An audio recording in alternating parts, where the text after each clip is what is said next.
Okay, so a lot of people have come to meet me talking about they want to seek asylum in Canada. They've spoken to some lawyers and they want to work with their claim structuring. So what I do is very simple. When someone comes to come and meet me that they want to seek asylum in Canada and they need a claim, they want to make their claim, structuring of their claim and all of that. So the first thing we do is that we sit you down and we have a conversation with you. No judgment zone, right? Having a conversation with you. So what we're trying to while we're having this conversation, we are trying to understand your experience because your experience actually defines asylum. So asylum simply means that you're using your experience as a means to find refuge in Canada. Just as Jesus used his experience as his life being persecuted in Israel because Herod wanted to kill him and he came to Egypt to seek refuge. So for example, let's say Jesus was born in Nigeria and his parents had to travel to Canada. They got a visa to Canada. And the parent of Jesus decided to do what? To seek refuge in Canada.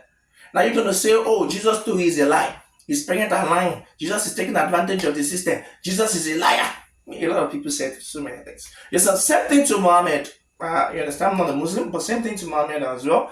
You understand? Muhammad left Mecca as Medina. I don't know much about it, but at a particular time in his journey of his life, he had to go and seek refuge in another country. So seeking refuge is a sign of strength, not a sign of weakness. A lot of great people left their country and seek refuge and asylum. Moses left Egypt and goes wherever he went to go and seek asylum. Before he come back to Egypt, and he didn't even come back to Egypt to stay in Egypt. He came back to free his people from slavery. So that is what asylum has been able to do over the years in history. So people take advantage of asylum and do great things in the world. So I'm not trying to say that people should come to Canada and take advantage of Canada. But if you have an experience or you experience something that you feel it's enough grounds for you to come into the system and do something great for yourself, then why don't you take the opportunity to do what is right for yourself and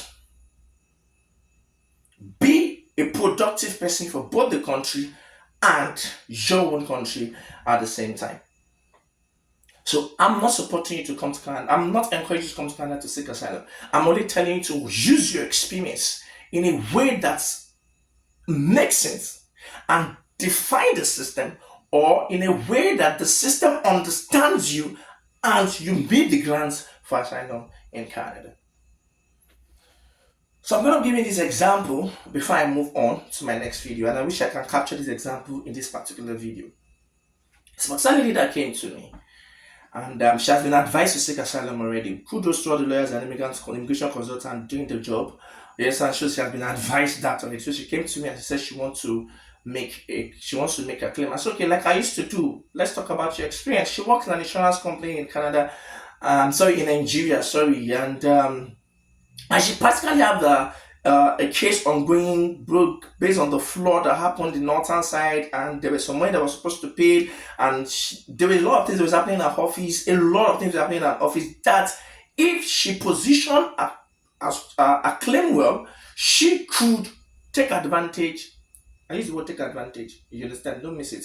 I use the word take advantage, you understand, of our experience and come to Canada and declare refuge and stay in Canada for as long as she can figure out her life and put so many things together for herself. So this lady was practically advised to come to Canada to come and declare asylum as a bisexual person. And for crying out loud, this lady is 55 years old. 55 years old.